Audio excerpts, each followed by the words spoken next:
The train whistle shrieked, a lonely, piercing sound that faded into the vast emptiness of the Arizona Territory.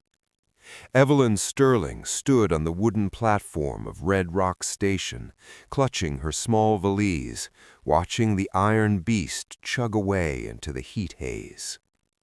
She looked down at her ticket, then at the sign hanging above the station master's door. Red Rock. "Oh no," she whispered, the color draining from her face. "This isn't San Francisco." She was supposed to be in California, accepting a position as a governess for a distant cousin, her last hope after her father's bankruptcy and subsequent heart attack had left her destitute in Boston. But in her exhaustion and grief, she had misheard the conductor's call. She had stepped off into hell. It was hot, not the polite warmth of a New England summer, but a brutal, dry heat that felt like opening an oven door. Dust coated her silk traveling dress instantly. Evelyn reached into her reticule to check her remaining funds, intending to buy a ticket for the next train. Her fingers met empty air. Panic, cold and sharp, spiked in her chest. She dug frantically. Her coin purse was gone. "The man in the dining car," she gasped, the charming gentleman who had bumped into her while she was pouring tea. She was stranded, alone, penniless, in a town that looked like it consisted of 3 saloons, a jail, and a lot of dirt. "Leo, put that down! Sammy, stop biting your sister!" The roar of a male voice drew her attention. A few yards away, a scene of absolute chaos was unfolding. A man, tall, broad-shouldered, with a gun belt slung low on his hips, was trying and failing to wrangle 3 children. He looked like he would rather be facing a firing squad. He wore a dusty duster coat and a hat pulled low over eyes that were currently wide with panic. A boy of about 10 was kicking a crate. A younger boy, maybe 7, was currently climbing the station's water tower ladder. And a small girl, no older than 4, was sitting in the dirt screaming at a pitch that could shatter glass. "Get down from there," the man bellowed at the climber, reaching up to grab a small ankle. "I swear, Samuel, I will tie you to a post." "Mr. Stone!" A severe-looking woman in a stiff black dress marched out of the station office. She held a clipboard like a weapon. "This is exactly what I was talking about." The tall man, Mr. Stone, froze. He managed to haul the boy down from the ladder, tucking him under one arm like a sack of flour, while scooping up the screaming girl with the other. He looked at the woman with a mixture of fear and loathing. "Mrs. Pratchett," he ground out, "they're just spirited. It's the heat." "It is neglect," Mrs. Pratchett sniffed. "Your brother, God rest his soul, was a family man. You, Caleb Stone, are a bounty hunter, a drifter. Look at you. You can't manage them for 5 minutes at the depot. How do you expect to raise them on that God-forsaken ranch?" "I am their uncle," Caleb said, his voice dropping to a dangerous growl. "I am their blood." "The Territorial Orphanage Board does not care about blood. We care about welfare," Mrs. Pratchett declared. "Judge Holloway agrees with me. A single man with your reputation is unfit. You have until the hearing tomorrow morning to prove you can provide a stable, maternal environment. If not, I am taking them on the noon train to Tucson." "Tomorrow?" Caleb looked stricken. "That's impossible. You want me to find what? A nanny?" "A mother, Mr. Stone. A wife. A stability," she said coldly. "Good day." She marched off. Caleb Stone stood there, defeated, holding 2 squirming children while the third kicked dust on his boots. He looked like a man watching his world burn. Evelyn watched the whole scene, a pang of sympathy piercing her own panic. But she had her own problems. She felt dizzy from the heat and hunger. She swayed, reaching out to steady herself against a post. Caleb turned, desperation in his eyes, and saw her. He saw a woman who didn't belong here. She was pale, dressed in fine if dusty silk clothes, looking like a porcelain doll about to shatter. But she was standing, she was calm, and she looked respectable. He dropped the children, gently, and strode towards her. The spurs on his boots jingled with a menacing sound, and Evelyn shrank back. "You," he said, his voice rough, "you're not from here." No," she stammered. "I seem to be lost and robbed. Sir, please, I don't want any trouble." Caleb stopped a few feet away. Up close he was terrifying. A scar cut through his eyebrow, and he smelled of horse and gunpowder. But his eyes, they were the color of whiskey, and they were pleading. "You need money?" he asked bluntly. I have lost my ticket. I need to get to San Francisco." "I have money," Caleb said. "I have a lot of it. Bounty hunting pays well." Evelyn straightened her spine. "I am not a beggar, sir. I am a governess. I can work for my passage if there is a family in town who needs—" "I need a wife," Caleb interrupted. "I beg your pardon?" "You heard that old bat?" He gestured angrily towards the retreating Mrs. Pratchett. "They're going to take my brother's kids because I'm single, because I don't know how to braid hair or bake pies. I need a wife, on paper." He took a step closer, lowering his voice. "1 year. You marry me. We pretend. You help me with the kids. You said you're a governess, right? So you know how to stop them from killing themselves?" Yes, but—" "1 year," Caleb pressed, the desperation making him intense. "I'll pay for your ticket to San Francisco, first class, and I'll give you $500 on top of it. That's more than you'd make in 10 years teaching brats." Evelyn looked at him.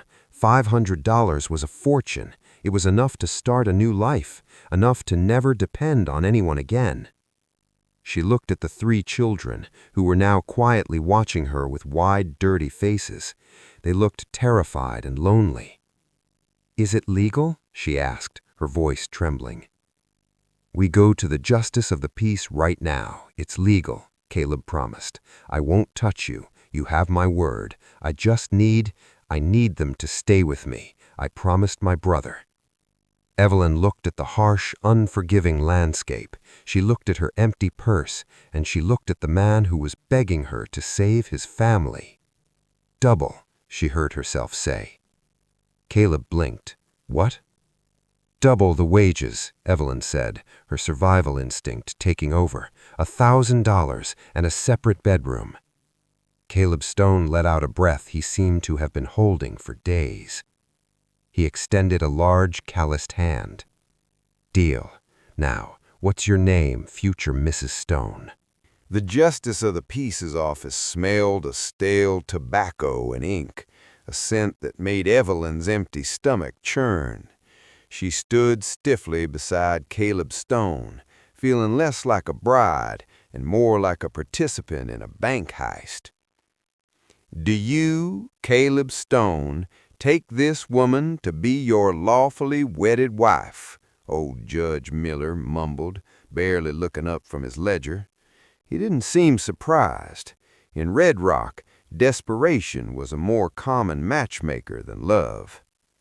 "I do," Caleb said. His voice was deep, steady, and devoid of any emotion other than grim determination. He wiped his sweaty palms on his duster coat. "And do you, Evelyn," the judge squinted at the paper, "Sterling?" Evelyn hesitated. She looked at the man beside her, a towering stranger with a dangerous reputation and 3 unruly children. She looked at the dust coating her expensive silk shoes. She thought of the $1,000. "I do," she whispered. "Sign here." It was done in 5 minutes. No rings were exchanged. Caleb hadn't thought to buy one, and Evelyn hadn't asked. As they walked back out into the blinding Arizona sun, Evelyn felt a phantom weight settle on her shoulders. She was Mrs. Caleb Stone, the wife of a gunman. Right, Caleb said, jamming the marriage certificate into his pocket as if it were a bounty warrant. Now the hard part. They returned to the wagon where the 3 children were waiting like a pack of wild dogs sizing up a new intruder. The oldest boy, Leo, was sitting on the driver's bench, whittling a stick with a knife that looked far too sharp for a 10-year-old. Sammy was hanging upside down from the side of the wagon, and little Betsy was eating something she had found in the dirt. "Kids," Caleb announced, his voice tight, "this is Evelyn, Miss Sterling. She's your new ma." The silence was absolute. Even Sammy stopped swinging. Leo looked Evelyn up and down, his eyes narrowing with a cynicism far beyond his years. "She looks like a porcelain doll, Uncle Cal. You break the last one?" "Watch your mouth, Leo," Caleb warned, helping Evelyn up onto the wagon seat. She winced as her hand touched the scorching hot wood. "She's here to help, so you listen to her. Got it?" "Did you win her in a card game?" Sammy asked, dropping to the ground with a thud. "Get in the wagon," Caleb barked, ignoring the question. The ride to the ranch was a lesson in endurance.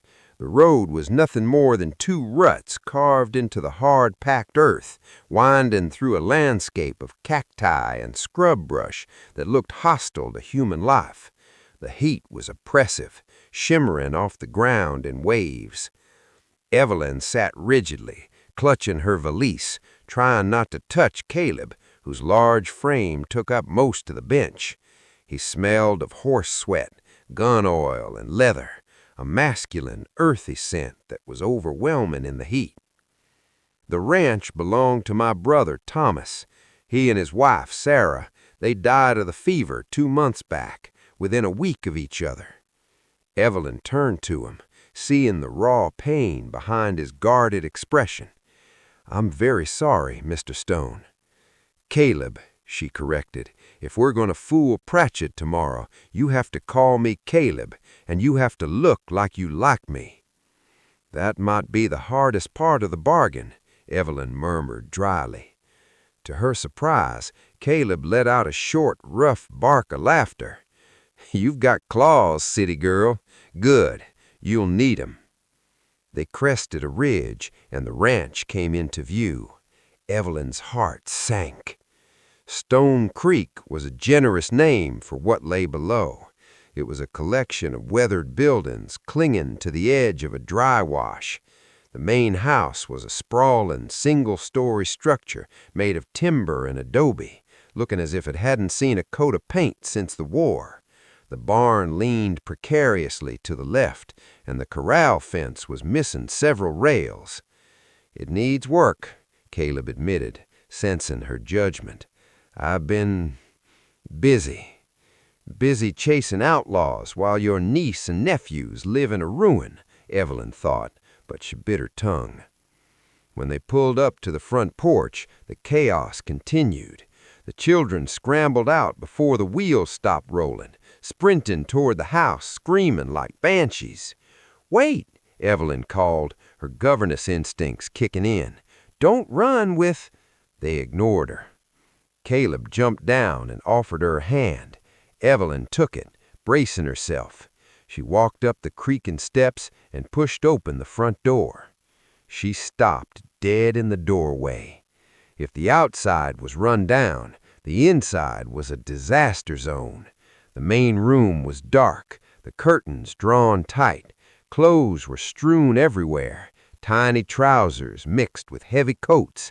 Dirty dishes were stacked in precarious towers on the table and the floor. A layer of dust coated every surface, and the air smelled of stale food and unwashed bodies. In the corner, a rifle was propped carelessly against a rocking chair. "Dear God," Evelyn breathed, pressing her hand to her mouth. "I told you," Caleb said, coming up behind her, looking sheepish for the first time. "I don't know how to do this. I can track a man across 3 states, but I can't get them to wash a plate. or sleep. He took off his hat, running a hand through his sweat-damped hair. Mrs. Pratchett comes at 9 a.m. tomorrow. If the house looks like this, she takes him. Evelyn looked at the filth. She looked at the 3 children, who were now jumping on a dusty sofa, raising clouds of grime. She looked at Caleb, the terrifying gunman who looked utterly defeated by domesticity. She felt a surge of indignation, not at the mess, but at the situation. These children deserved better, and she had been paid $1,000 to deliver better. Evelyn Sterling set her valise down on a clear patch of floor. She began to unbutton her silk cuffs, rolling them up to her elbows. She turned to Caleb, her eyes blazing with a newfound authority. "Mr. Stone," she said, her voice cutting through the noise, "fetch water, lots of it, and boil it. Leo, stop jumping on the furniture immediately. Sammy, find a broom. Betsy, come here and let me look at your face." The room went silent. Caleb stared at her. "Well," Evelyn snapped, clapping her hands, "we have 12 hours to turn this pigsty into a home. Move." Caleb blinked, then a slow grin spread across his face, a look of relief and begrudging respect. He jammed his hat back on his head. "Yes, ma'am," the gunslinger said, and hurried out to the well. The moon rose high over the Arizona desert, casting a pale, ghostly light over the Stone Creek Ranch. Inside the main house, however, lanterns burned with the intensity of a lighthouse in a storm. It was 2 a.m., and the battle for the Stone children was being fought with scrubbing brushes and buckets of boiling water. "Mr. Stone, that is not how you fold a sheet," Evelyn admonished, snatching a wrinkled linen from Caleb's large hands. "You are crumpling it, corners to corners, like this." Caleb, a man who could shoot a coin out of the air at 50 paces, looked helpless holding the bedding. "It's a sheet, Evelyn. You sleep on it. You don't salute it." "Mrs. Pratchett will be looking for order," Evelyn said, snapping the fabric taut with a sharp crack. Her hair, once pinned up in a severe city style, was now escaping in damp tendrils around her face. Her silk dress was stained with soot and water, but she moved with the relentless energy of a general. Chaos implies neglect. Order implies safety. We need to look boringly safe. In the corner, Leo was sullenly pushing a broom, raising more dirt than he was sweeping. He stopped, leaning on the handle, glaring at Evelyn. "My ma didn't fold sheets like that," he challenged, his voice cracking with grief disguised as anger. "She didn't care if the corners matched." The room went quiet. Caleb stiffened, ready to reprimand the boy, but Evelyn held up a hand. She stopped folding. She walked over to Leo, kneeling, ruining her dress in the dust, so she was eye level with the angry 10-year-old. "I know," she said softly, dropping the governess tone. "And I'm not trying to be your ma, Leo. No one can replace her. I'm the person trying to keep you in your own bed tonight instead of a dormitory in Tucson. Do you understand?" Leo stared at her, his chin trembling. He looked at his uncle, who looked tired and scared, then back at this strange woman who smelled of lavender and sweat. He nodded, a jerky, reluctant movement. "Okay," he whispered.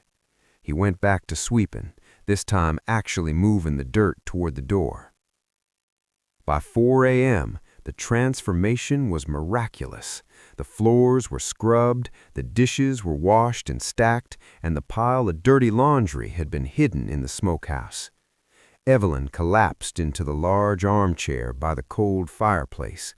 Her body hummed with exhaustion. She had never worked this hard in her life, not when her father lost his fortune, not when she had to sell her mother's jewelry. Caleb walked in from the porch, dusting off his hands. He had spent the last hour fixing the loose rail on the stairs and hiding his arsenal of weapons. He looked at the room, blinking in the dim light. It smelled of soap and lemon oil. It lived in.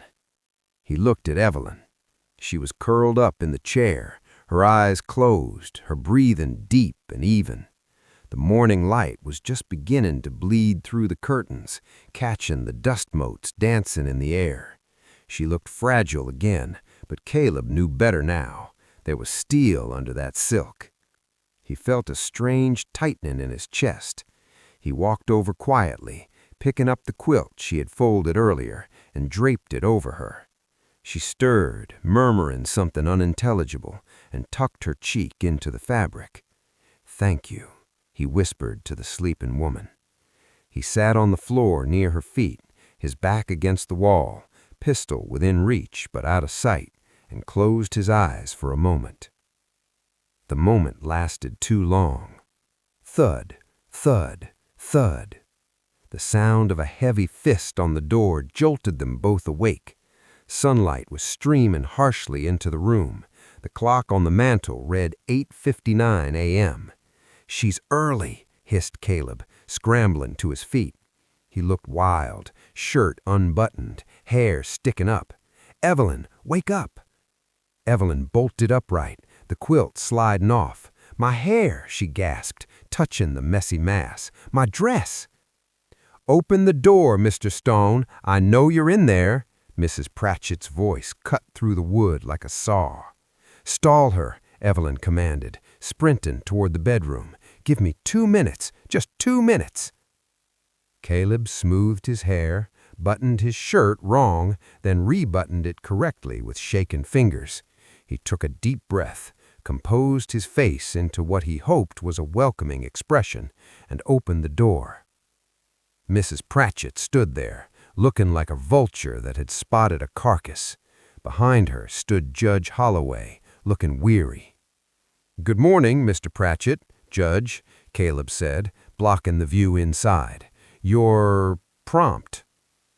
"We are here to inspect the premises and the children, Mr. Stone, and to meet this fiancé you claim to have acquired overnight." She stepped into the main room and stopped. It was clean. The morning sun illuminated the scrubbed floors. The table was set for breakfast with matching plates. There were no guns in sight. "Where are the children?" she demanded, narrowing her eyes at a suspicious lump under the rug, which was just a boot Caleb had missed. "Breakfast, Mrs. Pratchett," a calm melodic voice drifted from the kitchen doorway. Caleb turned, and his jaw nearly hit the floor. Evelyn stood there. In 2 minutes, she had pinned her hair into a soft, elegant chignon. She had thrown a clean white apron over her stained dress, hiding the worst of the soot. She held a platter of slightly burned toast as if it were a gourmet offering. She smiled, a radiant, warm, maternal smile that didn't reach her terrified eyes. "I'm Evelyn," she said, walking forward and extending a hand that was red raw from scrubbing. "My husband Caleb's wife. We were just getting the children ready for lessons. Won't you join us for tea?" Mrs. Pratchett stared at her. She looked at the clean room. She looked at Caleb, who was staring at Evelyn like she was an angel who had just descended from heaven. "Wife?" scoffed Mrs. Pratchett. "Let's see the certificate." Caleb fumbled in the pocket of his duster coat, his fingers brushing against the cold steel of a cartridge before finding the crinkled paper. He smoothed it out on the table, trying to hide the tremor in his hands. "Here," he said, sliding the marriage certificate across the scrubbed wood. "Signed and stamped by Judge Miller yesterday." Mrs. Pratchett picked it up as if it were contaminated evidence. She scrutinized the date, the signatures, and the seal, her lips pursed so tightly they disappeared. Judge Holloway leaned over her shoulder, adjusting his spectacles. "It appears to be in order, Martha," the judge noted, sounding relieved. He looked at Caleb with a mixture of surprise and approval. "I must say, Caleb, I didn't think you had it in you to settle down so decisively." "Decisive is one word for it," Mrs. Pratchett sniffed, dropping the paper back onto the table. She turned her hawk-like gaze to Evelyn. Desperate is another. Tell me, Mrs. Stone, how exactly does a woman of your obvious city breeding come to marry a bounty hunter in the middle of the Arizona desert? Did you meet in a saloon? The air in the room grew thin. This was the trap. One wrong word, one contradiction, and the children would be on the noon train. Caleb opened his mouth, panic written all over his face, but Evelyn stepped forward, placing a calming hand on his arm. "A saloon? Heavens, no!" Evelyn laughed, a light tinkling sound that sounded entirely too natural. She looked up at Caleb with adoring eyes. "We met in San Francisco a year ago. Caleb was there on business." Caleb blinked. "I was?" "Don't be modest, darling," Evelyn chided gently, kicking his shin under her long skirt. "He was helping recover stolen property for the bank. We met at the library." "The library?" Mrs. Pratchett looked at Caleb as if someone had claimed he was a ballerina. "The library," Evelyn continued smoothly, weaving the lie with the skill of a seamstress. "He was looking for a map. We started talking. We realized we shared a love for quiet places. When he returned to Arizona, we wrote to each other. Letters, dozens of them." She looked down, feigning shyness. "When he wrote to me about his brother's passing, about the children, I could hear the heartbreak in his words. He told me he couldn't do it alone. He asked me to come, so I came." Caleb stared at her. He looked like he had been hit by a shovel. He had never been in a library in his life, and the only thing he wrote was bounties on wanted posters. But looking at Evelyn, her soft eyes, her convincing sincerity, he almost believed it himself. "He has a poet's soul beneath the dust," Evelyn finished, squeezing Caleb's arm warningly. "A poet," Mrs. Pratchett repeated flatly. "Caleb Stone." "It's true," the voice came from the hallway. Everyone turned. Leo stood there, scrubbed pink, his hair slicked down with water. Sammy and Betsy peeked out from behind him. They were wearing their Sunday best, clothes Evelyn had unearthed from the bottom of a trunk and frantically pressed with a heated iron just 30 minutes ago. Leo walked into the room. He looked at Mrs. Pratchett, his fists clenched at his sides.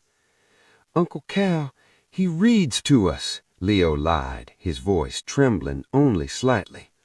"And Evelyn, Aunt Evelyn, she makes us wash our ears. Look." He turned his head to show a pristine ear. Sammy marched forward and presented his hands, palms up.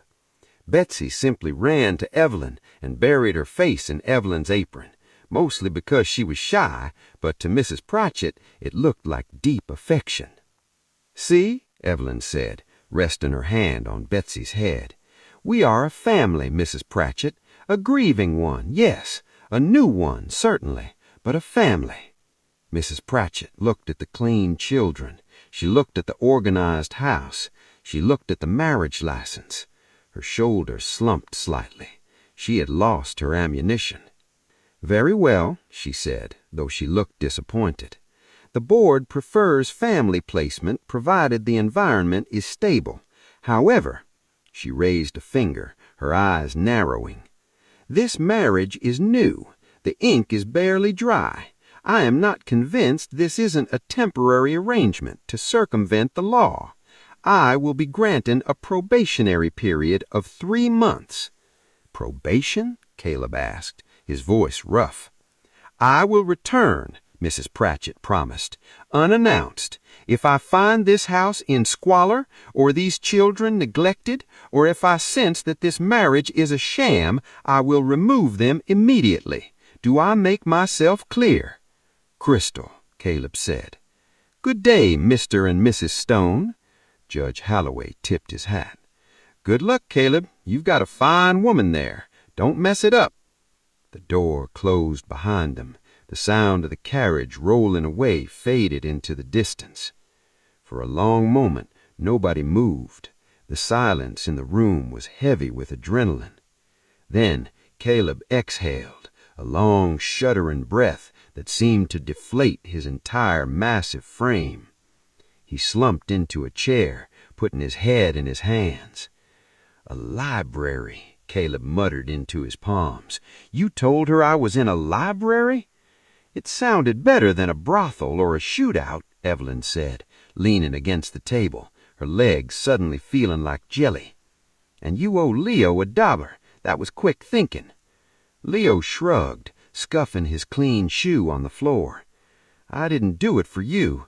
I don't want to go to the orphanage. The food tastes like paste." "Well, your motive is irrelevant. The result was excellent," Evelyn said.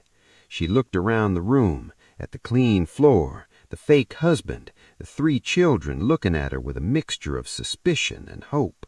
They had bought 3 months. "So," Caleb said, lifting his head. He looked at Evelyn with a new expression. It wasn't just gratitude, it was awe. "So we're married. For real. For 3 months at least." "A year," Evelyn corrected, smoothing her apron. "That was the deal. The $1,000 is still payable upon completion, Mr. Stone." "Caleb," he corrected automatically. "And thank you, Evelyn." "Don't thank me yet," Evelyn said, walking to the window and looking out at the harsh, unforgiving desert that was now her home. Caleb stood up, a slow, crooked grin crossing his scarred face, the first genuine smile she had seen on him. "I can shoot a rabbit," he offered, "if you can figure out how to roast it." Evelyn turned back to him, meeting his whiskey-colored eyes. "Deal." The weeks that followed Mrs. Pratchett's inspection were a blur of heat, dust, and relentless labor. Stone Creek Ranch was slowly waking up from its coma. Evelyn had declared war on the grime, and slowly she was winning.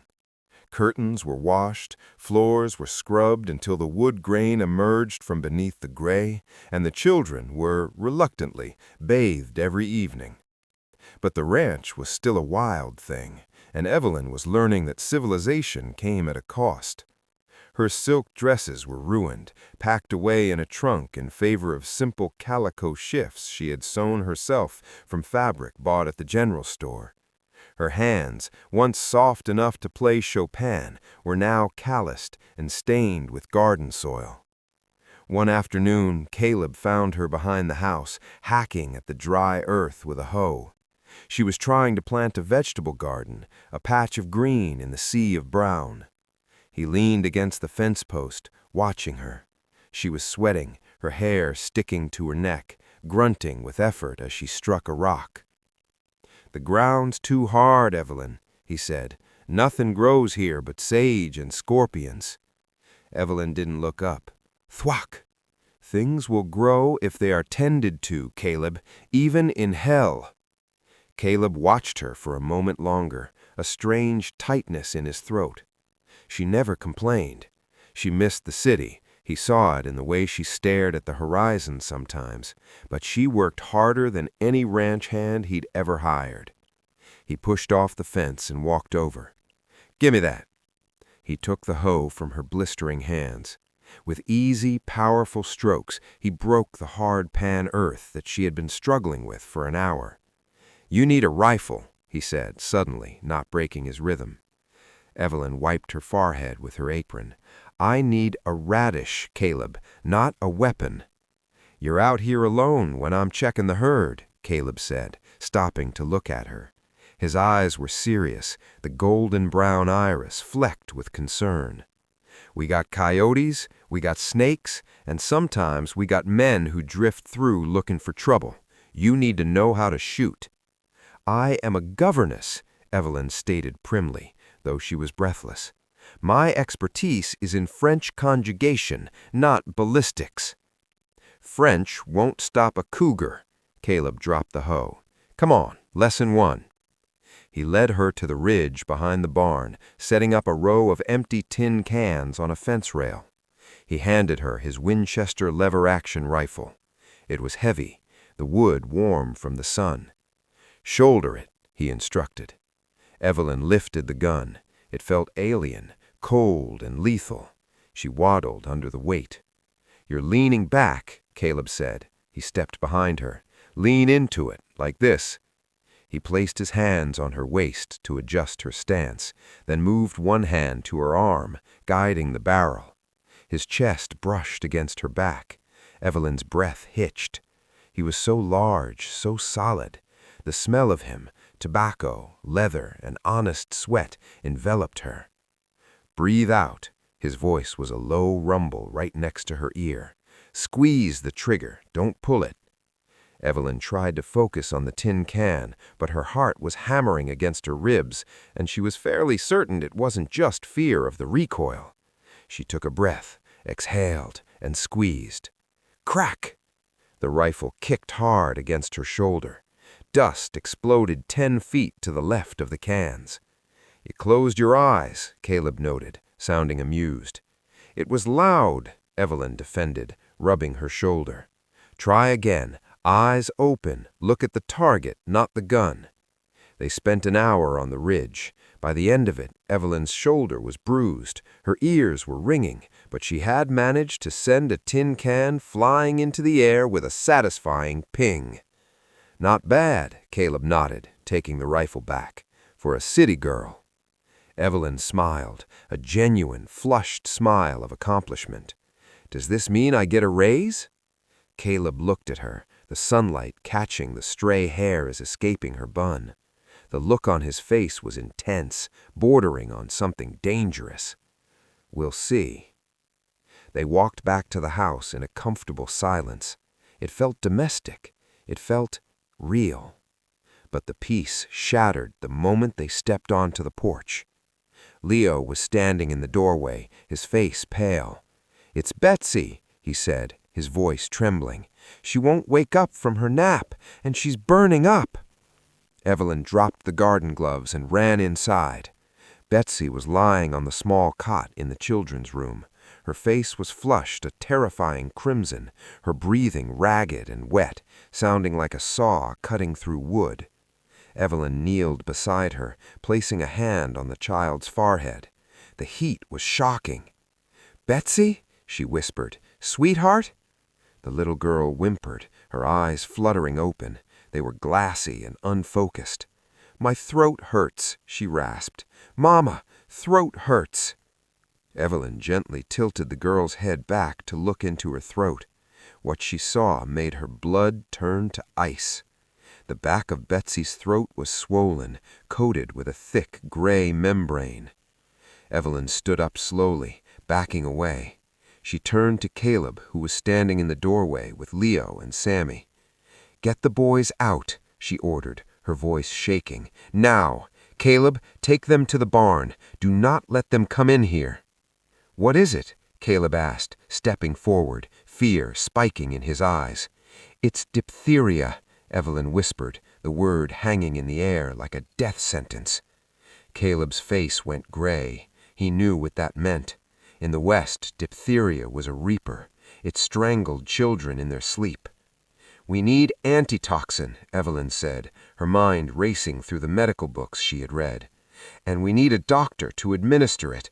But her breathing, Caleb, she doesn't have days. She might not have 24 hours. "The nearest doctor is in Tucson. That's a day's ride." "Then you have to go," Evelyn said, grabbing his arm. "You have to go now. Ride hard. If you don't," she looked back at the gasping child, "if you don't, she dies." Caleb looked at the window. The sky, clear an hour ago, was turning a bruised purple in the west. The wind was picking up, rattling the shutters. A summer monsoon storm was building, the kind that turned dry washes into raging rivers in seconds. "There's a storm coming," Caleb said grimly. "The flash floods." "I don't care about the storm," Evelyn shouted, tears springing to her eyes. "She is your brother's daughter. Go!" Caleb looked at her. He saw the terror in her eyes, but also the fierce, protective lioness she had become. He grabbed his hat. "Keep her cool," he commanded. "Sponge her down. Don't let that membrane close her throat. I'll be back, I swear." He turned to Leo. "You are the man of the house, Leo. You do whatever Evelyn tells you. You guard the door." "I will," Leo promised, crying. Caleb sprinted to the barn.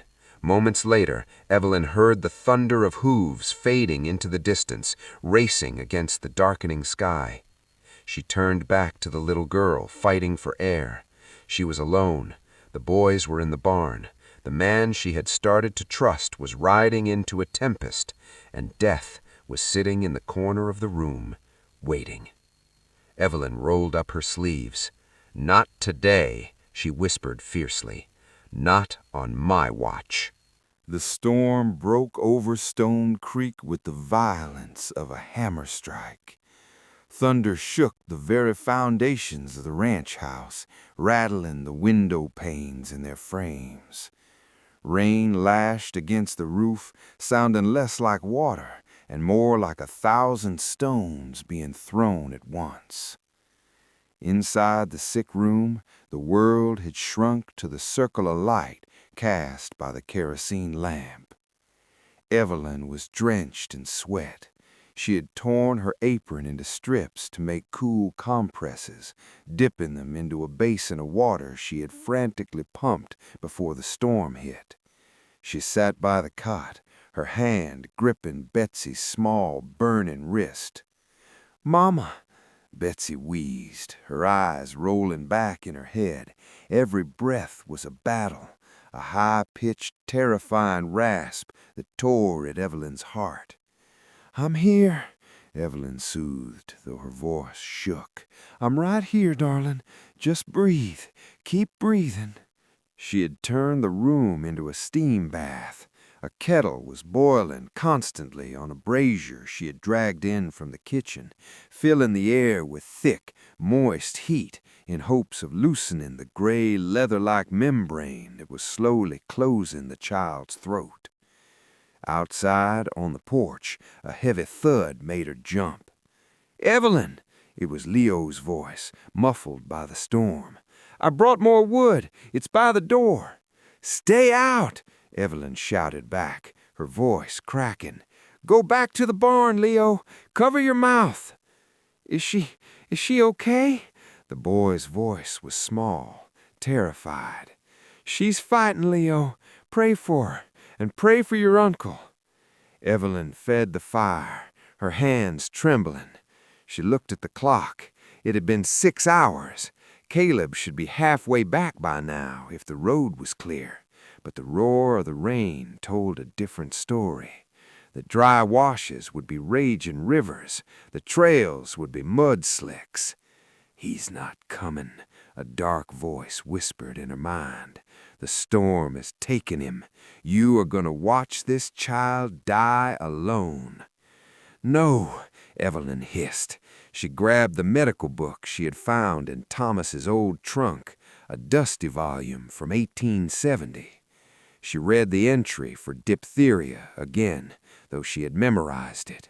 If suffocation is imminent, mechanical removal of the membrane may be attempted. Extreme danger of bleeding. She looked at Betsy. Her lips were turning a faint shade of blue. She was drowning in the air. 5 miles east, Caleb Stone was fighting a war against the elements.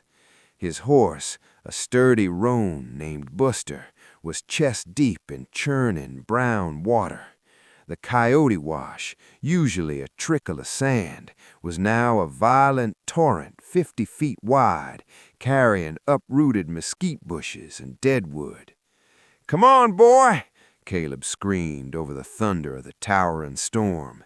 He gripped the reins with white-knuckled force, his other hand clutching the waterproof saddlebag that contained the precious glass vial of antidoxin and the terrified town doctor he had practically kidnapped.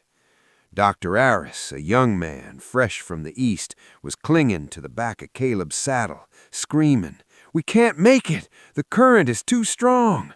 "We make it, or I shoot you and swim alone," Caleb roared back. He wasn't bluffing. The image of Betsy's gray face was burned into his retinas. A massive log surged out of the darkness, slamming into the horse's flank. Buster screamed, losing his footing. The current seized them, spinning them downstream. Caleb was thrown from the saddle. The water was freezing and heavy with silt, filling his nose and mouth. He went under, the darkness absolute. For a second he thought, this is it. This is how I pay for my sins. But then he thought of Evelyn. He thought of her hands, blistered from the hoe, holding the rifle. He thought of the way she had looked at him before he left, not with the fear everyone else showed, but with faith. You have to go. Go! Caleb kicked out with legs forged by years of walking the high country. It broke the surface, gasping for air. He saw the horse scrambling up the muddy bank 10 yards away. He saw the doctor clinging to a tree root. Caleb clawed his way through the mud, dragging himself onto the bank. He didn't stop to breathe. He scrambled towards the doctor, hauling the man up by the collar. "The bag!" Caleb choked out, wiping mud from his eyes. "Where is the bag?" The doctor pointed with a shaking hand to the horse. The saddlebag was still there. Caleb stumbled towards the animal, checking the contents. The vial was intact. "Get on," Caleb ordered the doctor, mounting the shivering horse. "But the bridge is out ahead," the doctor cried. "Then we ride the ridge line," Caleb growled, kicking the horse to a gallop. "Hold on." Back at the ranch, the crisis had arrived. Betsy suddenly arched her back, her eyes flying open in silent panic. She couldn't draw a breath. The obstruction had shifted. She clawed at her throat, her face turning purple. Evelyn threw the book aside. There was no time for steam, no time for prayers. "Okay, baby. Okay, Betsy. I'm gonna hurt you, but I'm gonna save you." She grabbed the handle of a silver spoon she had sterilized in the boiling water. She wrapped a clean piece of linen around her finger. She climbed onto the bed, straddling the thrashing child to hold her down. "Open, baby. Open for Evelyn." She forced the child's jaw open. In the lantern light she saw it, the thick gray wall blocking the airway. In a prayer that was more of a plea to the universe, Evelyn reached in. Betsy gagged and struggled, her small fingernails digging into Evelyn's arms, drawing blood. Evelyn ignored the pain. She scraped, hooking her finger behind the membrane. It was slippery and tough. "Come on," Evelyn gritted out. "Come out." She pulled. With a sickening, tearing sound, a chunk of the gray matter came loose. Blood welled up, coating Evelyn's hand. Betsy let out a terrifying, gurgling cough. She spat blood and mucus, and then she sucked in a breath, a long, ragged, beautiful breath of air. She screamed, a weak, hoarse cry, but she was breathing. The color began to seep back into her cheeks. Evelyn collapsed backwards onto the floor, covered in blood and sweat, shaking so hard her teeth chattered. She pulled the crying child into her arms, rocking her back and forth. "I've got you! I've got you!" she sobbed. She didn't know how long she sat there, holding the sick child, listening to the rain fade into a steady drizzle. It might have been minutes. It might have been hours. She was exhausted beyond measure. She felt hollowed out. Then, through the sound of the rain, she heard it. The heavy, rhythmic pounding of hooves on mud. Then the slamming of the front door. "Evelyn!" It was a roar, ragged and desperate. Evelyn couldn't stand up. She just called out, her voice a croak. "Here! We're in here!" Caleb burst into the room. He was soaked to the bone, covered in mud, bleeding from a cut on his forehead. The doctor was right behind him, looking pale and shaken. Caleb stopped when he saw him. He saw the blood on Evelyn's apron. He saw the blood on her hands. He saw her slumped on the floor, holding Betsy. Did I Am I too late?" he whispered, his voice breaking. Evelyn looked up at him. Her face was streaked with soot and tears, but her eyes were clear. She managed a weak, tired smile. "She's breathing, Caleb," Evelyn whispered. "We held the line." Caleb looked at Betsy's chest, rising and falling. He looked at Evelyn's bloody hands. He understood what she had done. He didn't say a word. He simply reached out and pulled both of them, the sick child and the fierce woman, into his arms, burying his face in Evelyn's shoulder, shaken with the aftershocks of a terror only a parent can know. The fever broke with the dawn. As the first rays of sunlight pierced the heavy storm clouds retreating to the east, little Betsy opened her eyes, clear, cool, and lucid for the first time in 2 days. She asked for water and then, miraculously, for toast. Dr. Aris, looking pale and exhausted in the corner of the room, packed his bag. He paused to look at Evelyn, who was slumped in the rocking chair, her apron stiff with dried blood, her arms bruised purple from where the struggling child had grabbed her. "I administered the antitoxin," the doctor said quietly to Caleb. "But make no mistake, Mr. Stone, the medicine didn't save her. Your wife did. That membrane would have suffocated her hours before I arrived. She has the hands of a surgeon and the nerves of a gunfighter." Caleb nodded, unable to speak. He stood by the fireplace, watching Evelyn. She had fallen asleep the moment Betsy was safe, her head lolling to the side, her face gray with exhaustion. She looked utterly spent, yet to Caleb she had never looked more beautiful. He walked over and gently lifted her from the chair. She didn't stir. She weighed nothing in his arms, yet her presence filled the room, filled the whole house in a way he couldn't explain. He carried her to their bedroom, the room they shared in name only, and laid her on the bed. He pulled off her ruined boots, covered her with the quilt, and stood there for a long time, watching her chest rise and fall.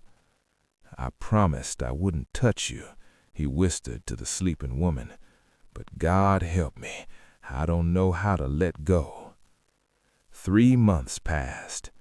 The summer monsoon turned the desert into a riot of green sage and blooming cactus flowers. Stone Creek Ranch was unrecognizable. The fence rails were mended, the cattle were fat and healthy, and the house sang. It sang with the sound of Leo reading aloud from the books Evelyn had ordered from the East. It sang with Sammy's laughter as he chased the chickens. It sang with the hum of Evelyn's sewing machine in the evenings. Mrs. Pratchett had returned for her inspection 2 weeks ago.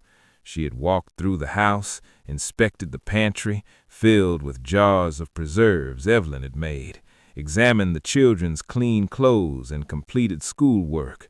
She had stayed for dinner, eaten 2 helpings of Evelyn's rabbit stew, and finally, grudgingly, signed the permanent custody papers. "You have surprised me, Mr. Stone, or rather, Mrs. Stone has saved you. See that you appreciate her."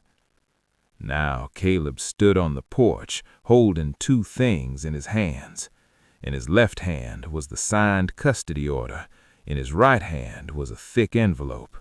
It was the 1-year anniversary of the day he had met Evelyn at the train station. The contract was up. He watched her in the garden.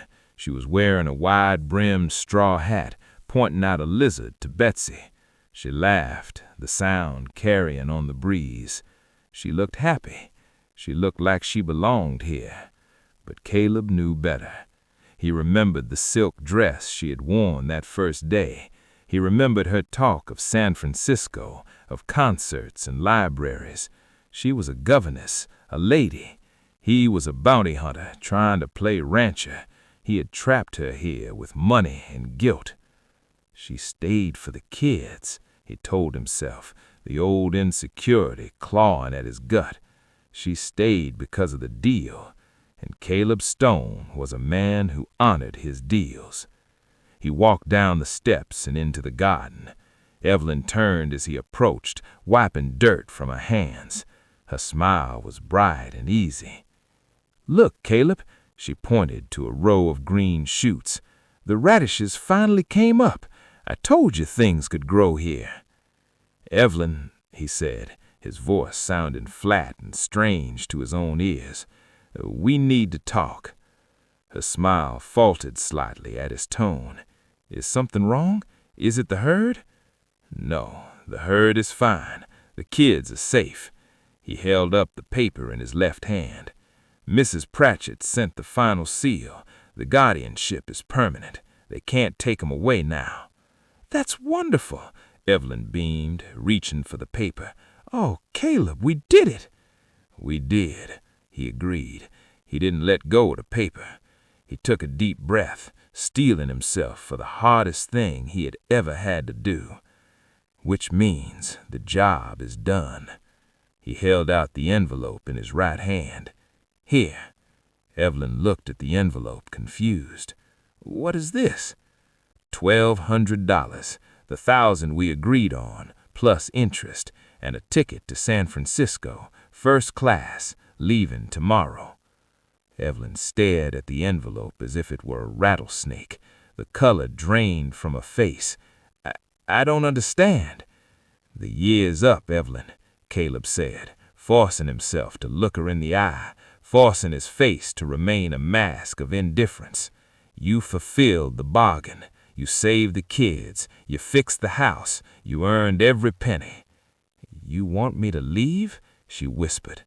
"I want you to have the life you were supposed to have before you got stuck at the wrong train station with a desperate man.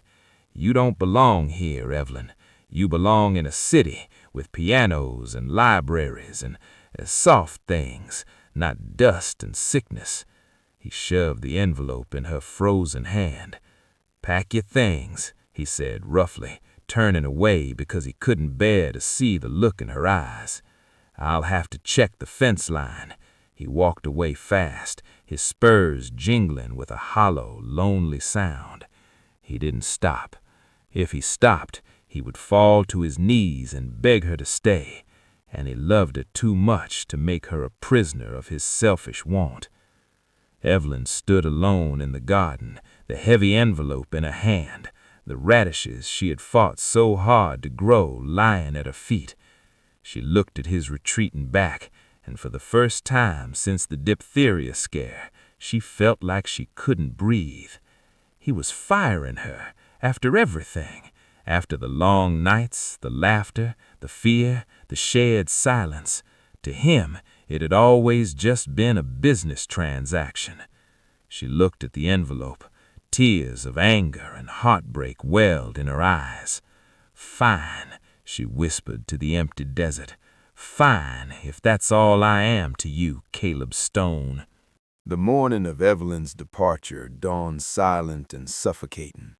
The house, usually filled with the noise of children and the smell of breakfast, felt like a tomb. Leo sat on the porch steps, whittling aggressively. He didn't look up when Caleb carried Evelyn's trunk out to the wagon. "You stupid," the boy muttered as Caleb passed him. "Leo," Caleb warned, his voice tight. "You are," Leo insisted, looking up with eyes red from crying. "You're the stupidest man in Arizona. She doesn't want to go. We don't want her to go. You're scared." Caleb stopped. The words hit him harder than a bullet. He looked at his nephew, seeing the same accusation he had seen in the mirror all night. "Get inside, Leo," Caleb said roughly. "Say goodbye to Evelyn." Evelyn walked out of the house. She was wearing her silk traveling dress, the one she had arrived in a year ago. It had been cleaned and mended, but it hung loosely on her frame now. She looked beautiful, elegant, and entirely out of place against the backdrop of the dusty corral. She hugged the children fiercely. Betsy clung to her legs, sobbing. Sammy hid his face in her skirt. Leo refused to hug her, simply shaking her hand with a trembling chin, looking at his uncle with pure betrayal. Be good, Evelyn whispered to them, her voice cracking. Remember your lessons. Wash your ears. She climbed onto the wagon seat without looking at Caleb. I'm ready. The ride to Red Rock Station was an agony of silence. Every mile that passed felt like a physical weight adding to Caleb's chest. He wanted to speak. He wanted to tell her that the house would be cold without her, that the radishes wouldn't grow, that he didn't know how to be a father without her by his side. But the envelope in her lap, the $1,200, sat between them like a wall. He had convinced himself that this was the noble choice. She was a lady.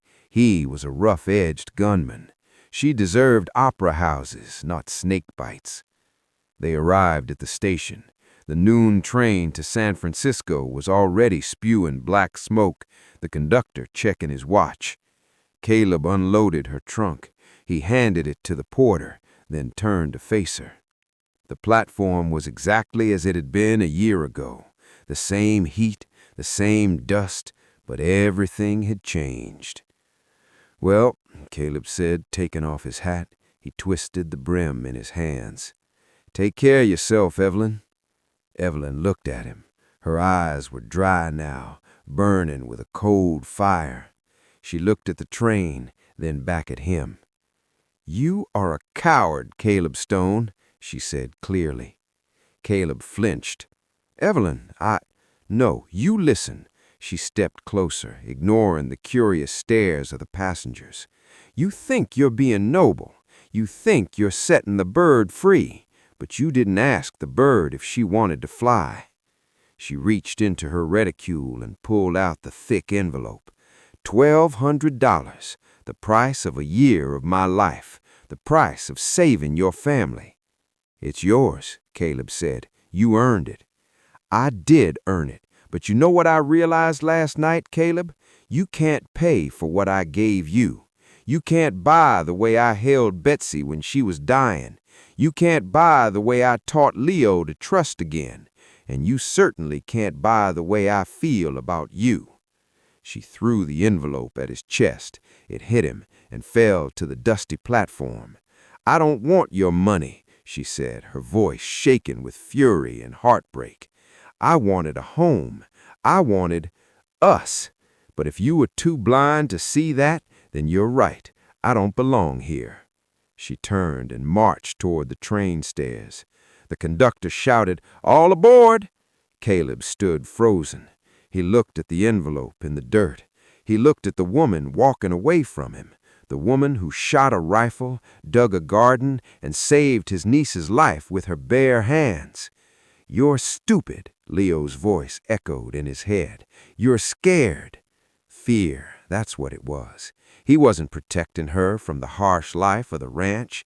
He was protecting himself from the terrifying possibility that she might love him back, scars and all. Evelyn! Caleb didn't just call out, he roared. He sprinted across the platform. Evelyn had one foot on the stairs when he reached her. He grabbed her waist and spun her around. Let me go, she cried, trying to push him away.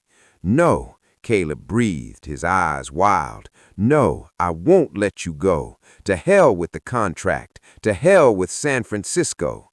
You fired me. Tears finally spilled down her cheeks. You told me to leave. I lied, Caleb shouted, shocking the conductor into silence. I lied because I love you, Evelyn. I love you so much it terrifies me. I thought I wasn't good enough. I thought you deserved a gentleman.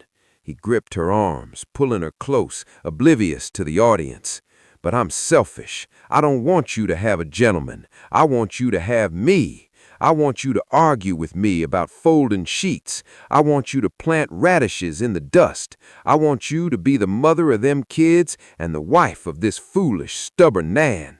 He looked deep into her eyes, stripping away every defense he had ever built. Don't go, he whispered. Please, come home. Evelyn stared at him. The train whistle blew, a long, mournful sound signaling departure. The conductor looked at them impatiently. Ma'am, are you getting on? Evelyn looked at the train. the luxury, the escape, the safety of her old life. Then she looked at Caleb, dusty, scarred, desperate, and utterly hers. She smiled, and it was brighter than the Arizona sun. "I seem to have lost my ticket," she told the conductor. Caleb let out a laugh that sounded like a sob. He didn't wait. He kissed her, right there on the platform of Red Rock Station, in front of God and the conductor and everyone.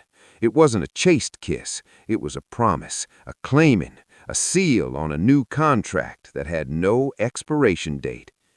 They rode back to Stone Creek as the sun began to set, painting the desert in shades of gold and violet. The envelope of money was still in Caleb's pocket. Evelyn had insisted they use it to buy a piano for the ranch and a new milk cow. When the wagon pulled up to the house, the children were sitting on the porch looking dejected. Leo looked up. His eyes widened. He elbowed Sammy. Evelyn climbed down from the wagon. Before her boots hit the dirt, she was swarmed. Betsy hit her legs with the force of a cannonball. Sammy was cheering. Even Leo stood up, a massive grin cracking his serious face. "You came back," Leo said. "Your uncle made me a better offer," Evelyn said, winking at Caleb. "Did he pay you triple?" Sammy asked. Caleb walked up behind Evelyn, wrapping his arms around her waist and resting his chin on her shoulder. He looked at his family, whole, safe, and happy. "No," Caleb said softly, kissing Evelyn's cheek. "I just promised her the one thing money can't buy." "What's that?" Betsy asked. "Forever," Evelyn answered. And as the stars began to emerge over the Stone Creek Ranch, the sounds of a family reunited drifted out into the desert night, proving that even in the harshest soil, love could put down roots deep enough to weather any storm.